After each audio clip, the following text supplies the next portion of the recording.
Okay, so in this video we are going to talk about operators. Operators are used for performing different kind of operations on the variables that we have discussed earlier. So for example, if you want to add two values, we would assign them to two variables, or we would just use the constant numbers and would use the plus operator that is going to do the job for us. For example, if we just write a is equal to 5 and int b is equal to 6, so cout a plus b is going to display the sum of these two values, which is 11.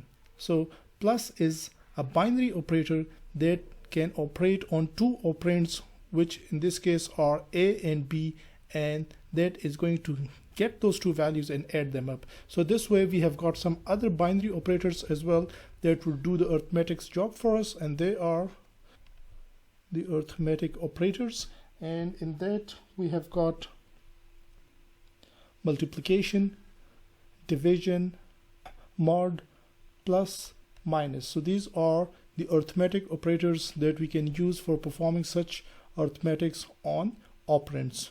They are all binary operators, that is, they require two operands. The next type of operators that we may need are relational operators. They include less than, greater than, less than or equal to, greater than or equal to,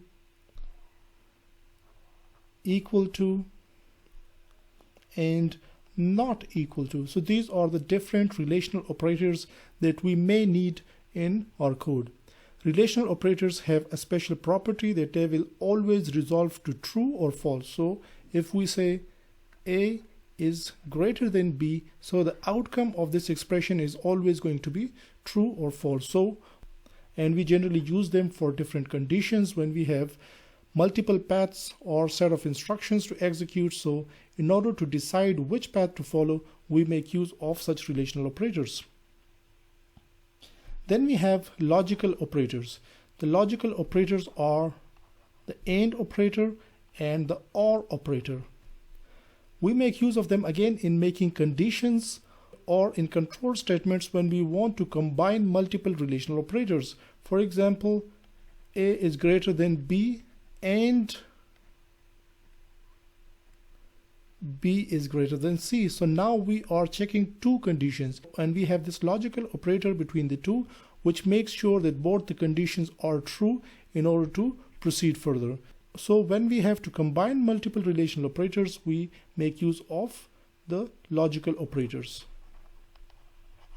There's another kind of operator that is called conditional operator, but this is something that you are rarely going to use, which is represented like this. It can be considered as the shortened versions of the if statement or the control statement that we haven't looked at this point, but that can be in short represented like this. So let's just ignore it for now because you aren't going to need it very often, but the other operators are something that you would more frequently encounter. We would look into this when we get to the control statements. And then we have the assignment operators.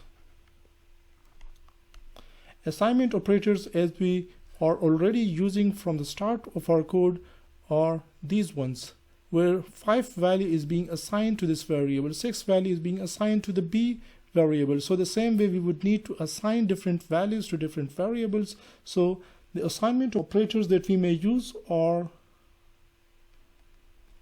simple assignment, plus and assignment. This is basically equivalent to saying that a is equal to a plus b. So in short, we write it as a plus equal to b. So plus equal to is basically the shortened version of this expression. Then we have minus equal to, which is like saying a equal to a minus b. Multiplication equal to divide equal to, and mod equal to. So these are the different assignment operators that we can use. If we look at all these operators, we may have a scenario where they may appear all or few of them in a single statement. For example, as we can see over here, we have a plus operator and an assignment operator in a single expression. So how the compiler is going to deal with such a scenario where it has got two operators? So it's going to resolve this plus operator first by adding these two values, and whatever that value is, that is going to be stored somewhere in the memory. So plus operation is performed first, and then the assignment operation is performed where this value is being copied to the variable a. So this is because plus has got high precedence as compared to the assignment operator. So when we have multiple operators in a single statement, they are resolved based on their precedence. So if we look into their precedence, we have the highest precedence for the arithmetic operators. So they have the highest precedence, and within the arithmetic operators, the precedence is in this order. Multiplication has the highest precedence, and then we have the division, more, plus, and minus. Then the second highest precedence is after the arithmetic operators is the relational operators, and again they are in this order where less than has the highest priority and then followed by all these. After that we have the logical operators, and then we have the assignment operators. So that's how these operators are being ordered, and again these are also in this order. So this is the order of precedence of all these operators. We have looked into all the binary operators that we would come across. We have kept aside this conditional operator, and there are a few unary operators that we haven't discussed. But before we get to that, let's just use them in our code.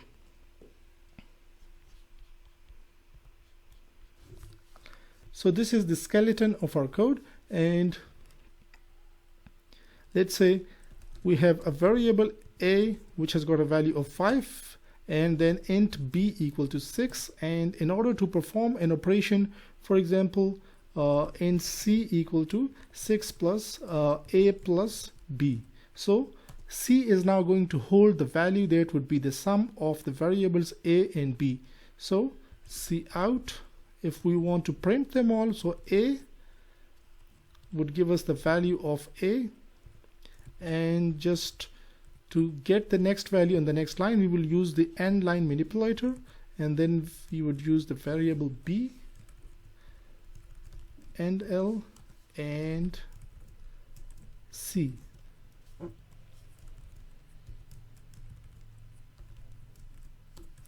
Okay, so if we execute this, and we would need the return statement also.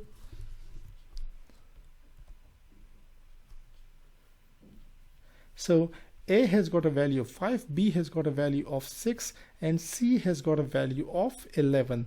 So I don't think I need to spend any more time on how these operators perform. We will just do one more example. A minus equal to c. So that would basically subtract c from a. So a has got a value of 5, c has got a value of 11, so that would give minus 6, and then minus 6 is going to be assigned to a. So let's see what we get as the value of a. Our a is already defined, so we do not need int with it. Okay, so a has got a value of minus 6 because it first subtracted c from it and then assigned the value to replace the previous value of 5 that was contained in a, and that was being replaced by minus 6 by the assignment operator. Another type of operators that are unary operators. All the rest were binary operators, as we said earlier, apart from this one, which is a ternary operator.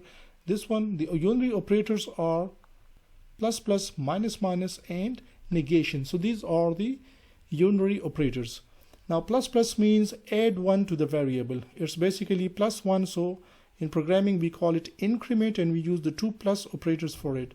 Minus minus means subtract 1 from whatever the value is being contained in a variable, and not means not this variable. and not is simply used for negation. So for example, if we write int c is equal to 6, so c++ is going to add 1 into the value of 6, and over here if we print what the value of c is, it's going to give us 6, and after this operation it's going to give us a value of 7. So 1 is being added into 6. The same way, if you use the decrement operator, that is going to reduce the variable by 1. So increment is basically equivalent to c is equal to c plus 1. So you may write it this way, or you may use this shortened version of doing exactly the same thing, which is what we call the increment operator. The decrement operator would be c minus minus, which is equivalent to c equal to c minus 1. We often need such increment and decrement operators, particularly in loops, and they are quite handy. The negation operators are often used with the Boolean variables. For example, if you write bool a equal to 1, which is true, so not a means false. This is going to resolve into false. So not is going to switch the state of. If you talk about the precedence, so negation has got the highest precedence, and then we have got increment and then followed by decrement. Okay, so increment adds 1 and decrement reduces 1. This particular form of increment is called post increment, where the plus sign follows the variable. The same way this is post decrement, where the negative sign follows the variable. There is a slight difference between the two. We can also use pre-increment. So if I write c++ and if I write ++c, both are going to add 1 to c. However, their job is slightly different. This is post increment, this is pre-increment. If I have this increment as a separate statement, then it's not going to make a difference. But if I'm using them in a mixed expression, then of course they are going to behave differently. For example, if I write int a equal to 5, int b equal to 6, and then I write int c is equal to a plus b. So over here I'm using the post increment operator. So it's going to increase the value of a, but not in this expression, and that new value is going to be available in the next expression. So over here, if I print cout a, it's going to give me a value of 6, because now the value of 5 is incremented by 1, but over here it's going to use the previous value, which is 5. So 5 plus 6 is going to give me 11 over here.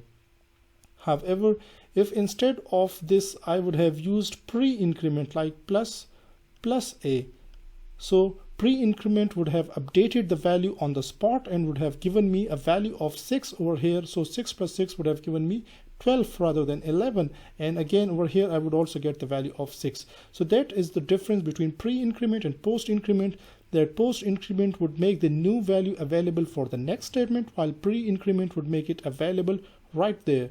And the same is the case with pre-decrement and post-decrement. They have exactly the same difference, that this is going to reduce the value by 1, but in the current statement is going to use the old value, and the new value would be made available in the next statement, while pre-decrement would do it on the spot. So let's just have a look at it in the code also. And then cout a. So this would give me the old value of a.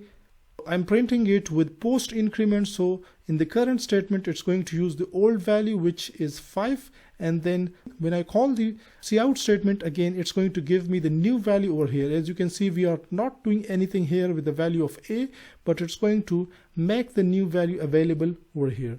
So let's just execute this. Oh, we are doing subtraction. Let's get rid of this also. So if we execute this, the previous value was 5 and the new value is 6. So just by printing it again, it has already updated the value before getting here, but over here it used the previous value, and that would not be the case if we use pre-increment. In that case, it will update the value from 5 to 6 and then print 6 twice. So that is the difference between pre-increment and post-increment, which would also be the case for pre-decrement and post-decrement. Thank you.